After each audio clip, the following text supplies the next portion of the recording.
Namaskar, and it's a great good evening. It's a great pleasure to join you all today at this event that Business Today organizes annually. Now, I suppose it's not very often that a minister is selected for a business award, but I take it as a reflection of the government's support for our economic interests abroad, as well as for foreign policy decisions that have facilitated growth and development at home. Now, ladies and gentlemen, it has never been more important to read the geopolitical tea leaves right, because today they fundamentally impinge both on our opportunities and our challenges. Let me underline that while we may be speaking here in this hall of businesses, at the end of the day, this is really about job creation. In many ways, it is about our national progress and prosperity. It is only when businesses are successful, at home or abroad, that we can have the resources, the technologies, indeed the opportunities that would ensure a Viksit Bharat. Now, like any other domain, business also faces the challenges of a world in churn. In fact, I would say to some extent, even in disarray. The last few years have already seen multiple stresses on the global economy, which is already in difficulties. The underlying issue has been the accumulated consequences of over-concentrated manufacturing, as well as massive subsidies and sectoral protection. The full impact of that was visible during the COVID pandemic on the fragility of supply chains. The Ukraine conflict created an additional set of concerns, especially those pertaining to food, to fuel, and to fertilizers. And when sourcing from key producers became challenging, its ripple impact actually spread across all businesses and all geographies. The fighting that we have seen since October 2023 in West Asia or the Middle East has added another dimension, because we have seen maritime shipping disrupted, and this has particular consequences for the Asia-Europe traffic. From time to time, business, in fact international economy, has also experienced the effects of extreme climate events. Now, on top of all of this, there are the economic consequences of sharper geopolitical competition. The digital and the technology worlds have felt the implication of this polarization most visibly. After decades of hearing the virtues of globalization, today the world is grappling with the reality of industrial policies, export controls, and tariff wars. In such a scenario, it is essential to identify advantageous trends and adapt our policies accordingly. First and foremost, there is the widespread concern today about de-risking the global economy. The solution lies in more diversified manufacturing, Mr. Birla referred to it, in more innovation and technology, and in stronger trade, including those that pertain directly to food and health security. Put together, what that means is a re-globalization that is fairer, that is more democratic, that is less riskier than its earlier model. Now, we in India know this as Atmanirbhar Bharat when it comes to our own policy, which is propelled in particular by Make in India. Other nations, of course, have their own particular variants. Now, flowing from that is the next priority of creating reliable, resilient, and I would even argue redundant supply chains. In some domains, such as food, health, or energy, that could mean shorter supply chains. For example, we've seen where the Gulf is concerned that they value India particularly because we are a proximate and a reliable provider of daily necessities. But it could also mean more distant sourcing if costs and logistics support it. Our growing trade, for example, with Latin America is an example. Now, while this will present us in India with new opportunities, it also means that we will have to raise the level of our game.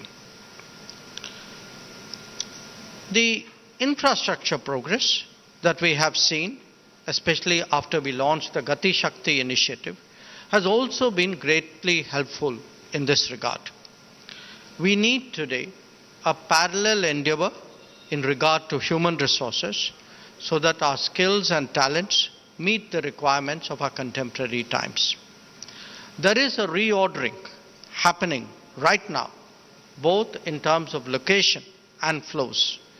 India must strive to capture its benefits to the extent possible. The digital world has an even greater sense of insecurity when it comes to sourcing and collaboration. Where data is stored, where it is processed, and how it is deployed are today a matter of crucial importance as we enter the era of AI. The logic of the market has to be balanced by the compulsions of privacy and of security. Stronger political relationships become a factor in calculations. Putting efficiency, talent, and such comfort together, it is understandable today that India features much more strongly on the radars of others, especially when it comes to global capability centers. Translating trust into business will be an overwhelming compulsion. The Trade and Technology Council, TTC, that we established with the European Union is designed to address this precise objective. A policy decision that has significant economic implications in recent years was our assertion of energy choices in the aftermath of the Ukraine conflict. The truth was that every nation did what was in their self-interest, even if some professed otherwise. But as a larger trend, the fifth biggest economy of the world must necessarily develop a broad and diverse set of energy relationships. Technology and logistics advancements have ensured that distance is no longer a consideration. This is not just about multiplicity of sources, they give us better outcomes as well. Now, ensuring that our nation has a favorable energy environment, because we have decades of growth ahead of us, to ensure that we have a favorable energy environment for coming decades is understandably one of our key diplomatic objectives. Beyond fossil fuels, it extends to developing and deploying renewables on a large scale, as well as exploring the potential of small modular reactors. Remember, the world of AI and the world of EV are going to generate much higher energy demands on top of the natural needs of greater prosperity. If data is the new oil, then data centers are the new refineries, and they will need to be powered.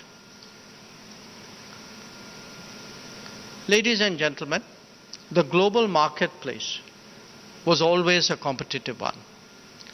But the trend has been accentuated by governments all over the world now stepping out more vigorously in support of businesses. We cannot and should not be otherwise. You would all agree that Indian embassies today are far more active than before in the pursuit of our commercial interests. They inform, they advise, they facilitate wherever possible to ensure that our businesses do well. We have also been proactive in many regions, organizing business conclaves to familiarize ourselves with the landscape and its opportunities. In fact, we just did one last week in respect of Latin America and the Caribbean, and we had done it a little bit before with regard to Africa and the Mediterranean. In my own visits abroad, the advocacy of our interest is supported by the presence of business representatives. One mechanism that has been effective in introducing Indian products and services into new markets has been under the line of credits which are offered under what we call the IDEAS scheme. On occasion, this has been supplemented by grant assistance.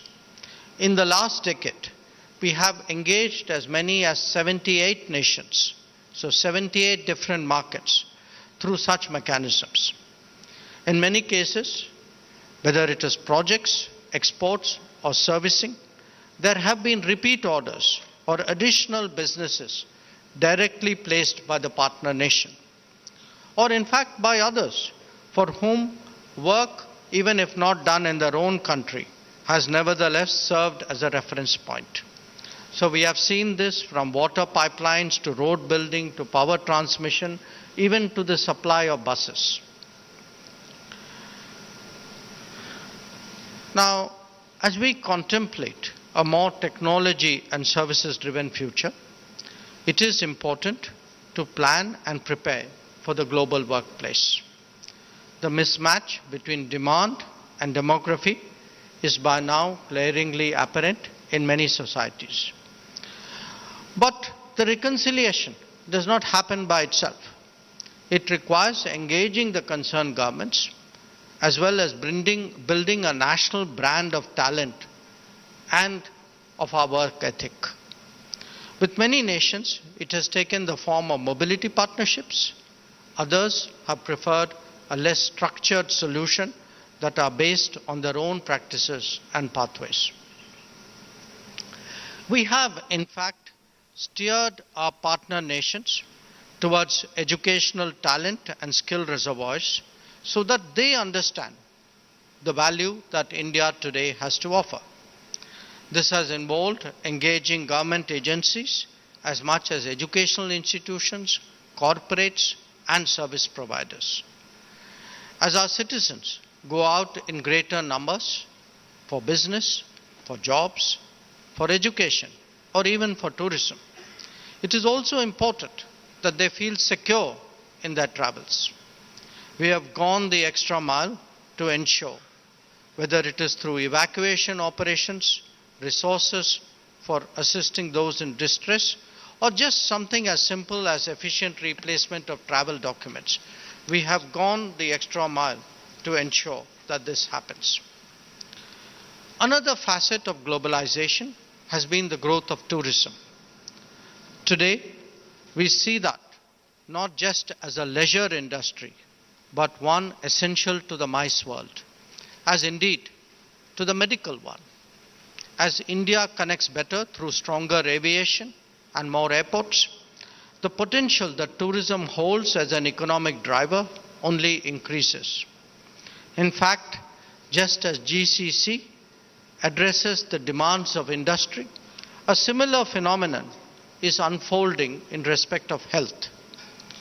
Heal in India is a concept whose moment has arrived. But to make all of this deliver better, India's branding and ease of access has to grow along with the infrastructure. Therefore, tourism promotion has become an equally significant aspect of our diplomacy. Friends, I have so far touched upon different aspects of how foreign policy advances our economic goals, be they at home or abroad. While each would have its own players and constituencies, a large economy like India also needs an overall strategy.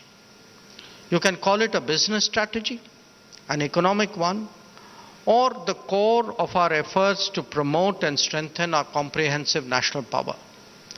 But it is only a consolidated approach that can give effective guidance to those who engage with other economies and countries.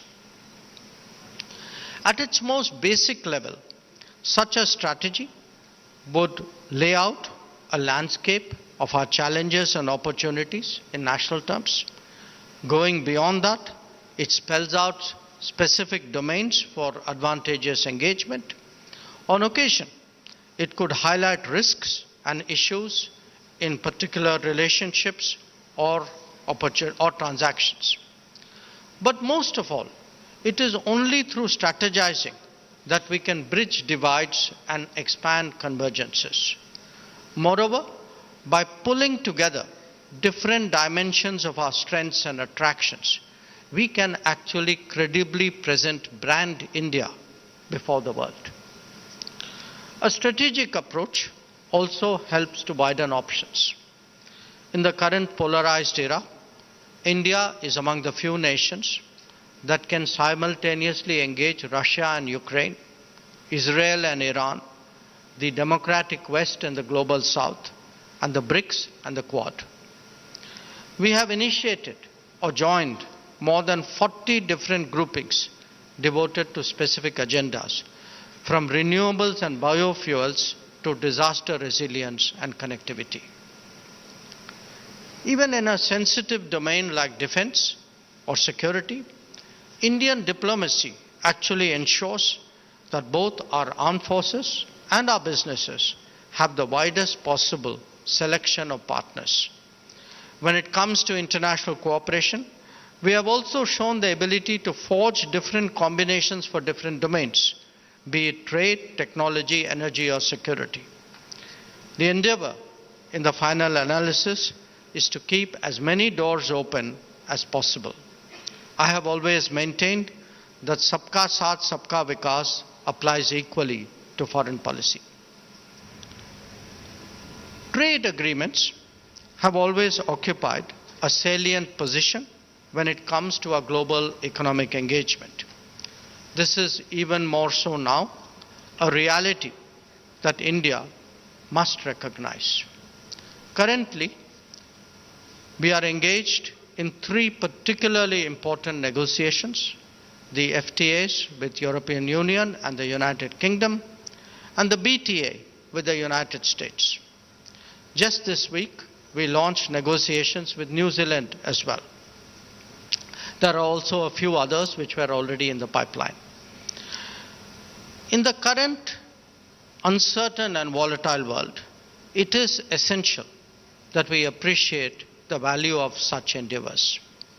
We have to carefully assess the costs and benefits, as well as weigh the price of action versus inaction. There could also be collateral benefits of such understandings, especially when it comes to sensitive technologies. India will take, obviously, an India-first approach in this regard, with Viksit Bharat as our goal. Thinking will also be guided by the prospect of tapping unrealized potential in these relationships. Most of our earlier FTAs are with Asian economies, many of a competitive character. Introducing an overall balance by engaging the Gulf and Western economies has not just an economic logic, but a strategic one as well. Another issue that has strong connotations, strong strategic connotations, is connectivity. India has been a victim of colonialism, of the partition, and of our own past economic policies. We are now in the midst of rectification. This involves a range of connectivity initiatives with multiple partners. To the west, the IMEC corridor and the INSTC are notable. To the east, we are working on the trilateral highway and the Chennai-Vladivostok corridor. These are initiatives that require great perseverance and commitment, but what they hold is the ability to actually transform our business environment, making access to and from India much more efficient, stable, diverse, and competitive. Let us not forget that the fifth largest economy, which could be third by the end of the decade, if not earlier, needs more such secure pathways. Even more compelling, however, are the demands of our immediate neighborhood. It is India's interest that there is greater regional integration. Because politics is not always easy, it must be driven, meaning integration must be driven by business, connectivity, and contacts. In the last decade, the Neighborhood First policy has been undertaking to realize these very goals. We now see power grids, fuel pipelines, new integrated checkpoints, roads, trains and railways, waterways, usage of ports, much higher volumes of transactions and flows. So whether it is near or far, whether it is with the developed or the developing, whether it is in goods or services, the importance of business in connecting India to the world cannot be overstated. For some decades now, we have also seen Indian businesses establish a global footprint. I was briefly associated with one myself. Sri Kumaramangalam Birlaji just now has spoken about it. I just want to say that such endeavors really help to shape our image abroad. So, ladies and gentlemen, let me conclude on this note. The last decade has witnessed the cumulative impact of making it easier to do business, of promoting ease of living at home and abroad, of building a digital public infrastructure, and through Gati Shakti, a physical one as well. This has made Make in India much more viable and much more credible. Even as that strikes roots, our talent pool offers the attractions of research, design, and innovate in India. Our diplomacy is currently tasked with taking that message out to the world. This is best done by deepening our partnership, and I'm confident that this sentiment is shared by all of you, and I look forward to working together as Team India. I thank you for your attention. Thank you so much, Dr. Jaishankar, for sharing such brilliant insights with all of us. We'll now request Rahul Kanwal to conduct a nice Q&A session with you, sir. Very brief. You know, it's almost never that you have a member of the opposition, and that too someone as erudite as Dr. Shashi Tharoor, saying that he has egg on his face as he wonders at the marvel of how Dr. Jaishankar and the Indian Foreign Ministry navigated the trapeze of handling both Ukraine and Russia with such elan. It's highly magnanimous of Dr. Shashi Tharoor for saying so. Poor guy got into some trouble in his own party. I've always admired his judgment, particularly about us. You'll get him into more trouble. But the fact is, when that war broke and the kind of position that you said we're not on anybody's side, we're on the side of peace. And to be able to maintain that position through the conflict and actually in hindsight have the world say, yes, you were right. And this is happening in real time where policy is being made by a practitioner such as yourself. Do you want to give us a broad overview of, it's like cricket. You know, the ball comes, you have a fraction of a second of deciding what to do. You could have chosen, like many other countries did, on being on Ukraine's side or pushing further towards Russia. To be able to maintain that balance again and again requires a very high level of expertise. Do you want to give us a framework into how, because a lot of the world order is being upended just as we speak, how you're making those decisions, the thinking behind that? Well, I think like cricket, you need a lot of net practice. I think you have today a government which is in its third term. It has a lot of experience at its command, particularly when it comes to national security and foreign policy. And I think that makes a difference. But more than that, Look, what, in a way, we looked at the conflict, the drivers of it, the larger environment, in a very objective way. You know, I think a lot of other players, understandably, perhaps were carried away emotionally about it, and that clouded their judgment. I think it perhaps created calculations and expectations which are not really well founded. And and the other point, look, we've also been tracking not just the Ukraine situation but the global situation with a certain amount of, again, in a very sensible way, without being swayed by the propaganda and the prejudices that we have seen over the last 5, 6, 7 years. So when there were trends at play, we saw those trends. I'm not saying we predicted every electoral win, but we certainly saw there were forces at play. We saw this is a world that is changing. We assessed it from our own interests, but from the interests of the world as yet. So I do put it in a way to a certain amount of objectivity. I think particularly Prime Minister Modi's the range of relationships that he has built, the insights he had, and which these relationships have, in a way added to it. I think we are seeing a cumulative impact of all of that.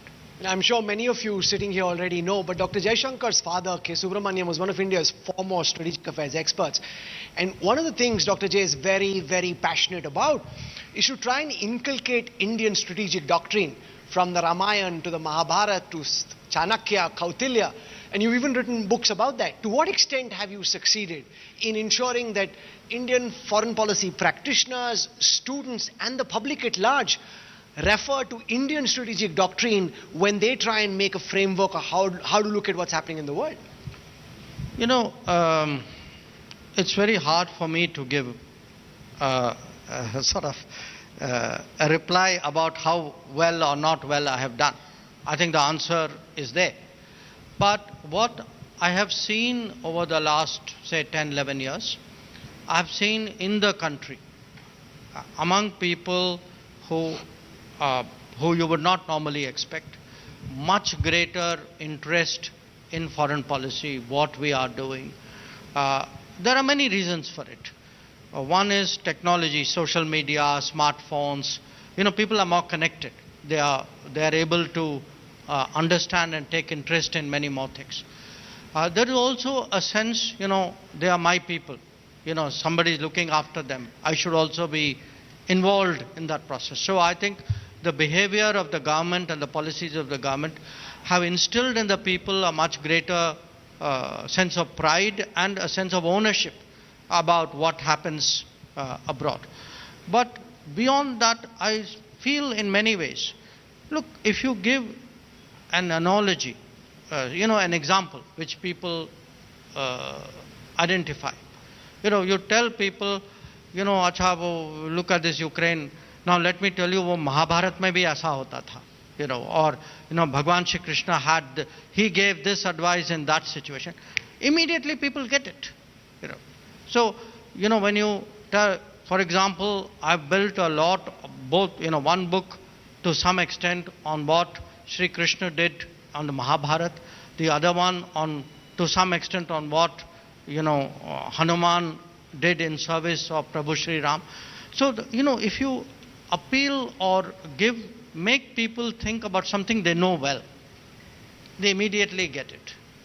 And I think that's been very helpful. And we should, because if we don't take pride in our history and tradition, how can we expect other countries to do Okay, that?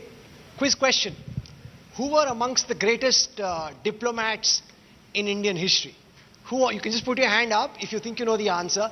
If you've read his book, then that's a different matter. But if you intuitively know the answer, yes, sir. Hanumanji and Shri Krishna. Angad. He said Angad. Huh? Yeah? No, that's correct. So, thank you. Well done. Can we have a round of applause for him, please? We had historian William Dalrymple at the India Today conclave recently, And one of the things he says, and I'm very curious to know what you think of it, he makes the argument that the Chinese Silk Route is a modern day construct, and that going back in history, there was no real massive trading volume between mainland China and Europe. The real trading was between India and the Roman Empire. And he makes the argument that India hasn't marketed its remarkable history, especially outside.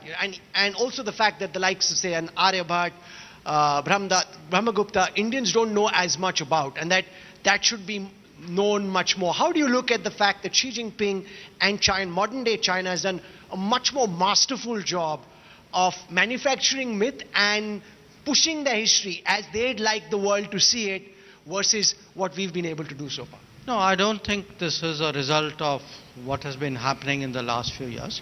I think it's a result of what has been happening for about 200 years. Because what happened was when the British came and colonized India, the British systematically ran down our history. Whereas the British at that time were very powerful. They had an interest in preserving and projecting Chinese history because they were afraid at that time that Tsarist Russia would come and occupy China. So if you look at the 19th century, for example, the biggest advocates of China were UK and America, especially American missionaries. So, there's a whole school of promoting China. Not now, not Kissinger, not modern era. I'm talking of, early 1800s. In fact, Pearl as Buck was an outcome of that kind of strand of thinking.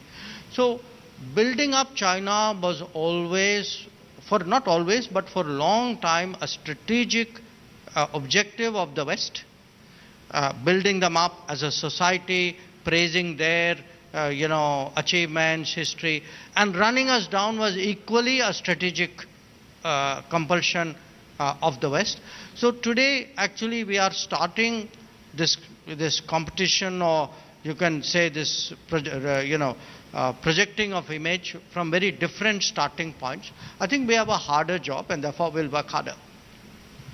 In the way the world is nowadays, we sleep knowing the world to be a certain way. You wake up in the morning and then things aren't quite the same given everything that may have happened in DC and elsewhere at night. What keeps you up, Dr. Jaishankar, at night? Do you sleep well? Or are you always looking at the phone ki dekho kya ho raha hai? I sleep well and I get up and look at my phone and I go back to sleeping well. When you look at your phone, are you able to go back to sleep after that? Yes. Look, I have, for many, many years, when you deal with the world, you're dealing with different time zones. So you have built it into your system. Pata nahi raat ko kuch hoga, we have to be awake, somebody's phone call. And once you actually got into a position of responsibility, actually, unfortunately, sometimes things can happen, not necessarily good things can happen. So you build it into your cycle. But you have to today watch the world. I agree with you. You have to watch the world, not just at night. If I'm sitting there and I don't have my phone for an hour, I still start wondering, am I missing? So FOMO is a real issue there. But on the other hand, look at how much we are able to know about the world. The kind of numbers, statistics, what are other people doing. If you are in a business, what are your competitors doing? What are the possible options? So if you trade it off, I think we are far, far better off than preceding generations. I won't exchange it for anything. Interesting. Henry Kissinger was asked who his favorite foreign minister at this moment was. And the first name on that list was of Dr. Jaishankar. So if I were to ask that, and Dr. Jaishankar, interestingly, in the way only he can, says, in the part of the world that I come from, that's not necessarily a compliment. And that's Kissinger in India. But okay, if I were to ask you, sir, of all the foreign ministers you practice diplomacy with, who comes across as most impressive to you? The moment I gave you one name, I've lost all my other friends. So... good try, won't work. Let me try a little. See, he's India's #1 diplomat. You can't expect me to trap him. That's not going to happen. So yes, that round of applause is well acknowledged. Sir, one of the things that's been spoken of for so long is that, and you spoke about it in your address, that India will go from being the fifth largest economy to being the third largest. For a country of this aspiration, India has a very small Ministry of External Affairs, just about 1,000 to 1,100 officers. For context, the United States has 70,000, China has 7,000, even Dr. Jaishankar. So that's a testament to a quality, no? I mean, वही काम जो है हजार लोग कर रहे हैं. So we don't need a Doge in India. He's already got a Doge working hard. And even Dr. Jaishankar's favorite country, Canada, has about 7,000 plus officers. So how do you look at the question of upskilling and just having more boots on the ground? I'd give you a serious answer. Actually, we categorize people in different ways. So you say UPSC, they pass UPSC, so there must be this. The next level, there must be something else. I take it as total net employees, because many countries, it doesn't matter at what level, when you go abroad, they declare you a diplomat. So, exactly who's a diplomat, not a diplomat, I think that's not a relevant argument. In fact, we give a lot of responsibilities even to our personnel, non-diplomatic personnel, which others don't give, so even to the diplomats. So if you take our total strength would be about, say about close to 8,000, if you take it all. Secondly, it's our working style also, and I'm being serious here. We tend to give a lot of latitude. It's like any of you who run a business, you can have a business with a lot of employees, or you can have a much more contemporary business where your team leaders or your, that vertical has a lot of freedom and latitude. And so we are a very, very, I would say, this sounds like self-praise, but it's actually self-analysis. We are among the nimblest foreign ministries. We expect ambassadors very often not just to tell us something is happening, but to tell us, okay, so what's the answer? In some cases, the smart ones may even say, that's the answer, and by the way, I've already initiated it. So I think it's a way of working, it's a way of counting, maybe to some degree our efficiency. But having said that, if you ask me, would you like more people? Absolutely. Yeah, super. Finally, sir, as a student of foreign policy, it seems globalization is in retreat and we're back to the way of the jungle, might is right. As a practitioner, if you were asked to describe in one of your books the world order as it exists and India's place in it, what would be your response? Look, I just went through this conversation, this part of the conversation with the Financial Times. First of all, this thing, there was a great world order, everybody obeyed it, it worked so beautifully, there were rules, laws. That is their myth, Look at it from the point of view of other countries. Where was the world order when people in Africa and Asia and Latin America were not getting vaccines? Where was the world order when there were travel restrictions placed on them? If you look at, even infringements of sovereignty, please count from 1945 how many wars have taken place in the world and who has crossed whose borders. And the pattern which emerges is the guys up there cross into the borders of people down there. So I think we should be very careful buying into this narrative in the first place, that everything was orderly and nice and now somewhere somebody is coming with a wrecking ball. I don't think that is so. The second is, look at the order itself. We say we have a trading, an organization to regulate world trade. Please look at the subsidies. Please look at the, the non-market factors. Look at how much damage it has done to industry in this country. So if the world order was so great, why didn't it prevent all this? Why didn't someone call out that the goods which are being, imported into this country, it's made with advantageous, unfair support? People were silent.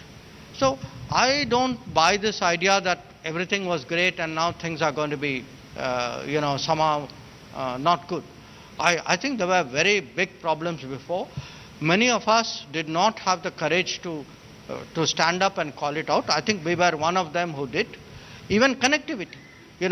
We were one of the few who said connectivity, the world has to agree on what is connectivity. One country cannot decide what should be connectivity. But look at the rest of the world.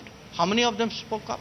So, look, we are in the threshold of change. Things will happen. I think whether the change is good or bad, opportunities, challenges, time will tell. But you won't see me going around singing paeans to the world that we have somehow lost. That is not the case. Ladies and gentlemen, I've had the opportunity over the past 2.5 decades to interview all our foreign ministers, and the fact is each minister is a product of the circumstance and a product of the government of the day. But I don't think we've had as aggressive a batsman on the global pitch as Dr. Jaishankar, and he's also someone who enjoys watching cricket quite a lot. So for that aggression and for that articulation and for explaining why Bharat matters and showing the India way, ladies and gentlemen, can we have a warm round of applause for Dr. Jaishankar? Thank you, sir. Thank you very much.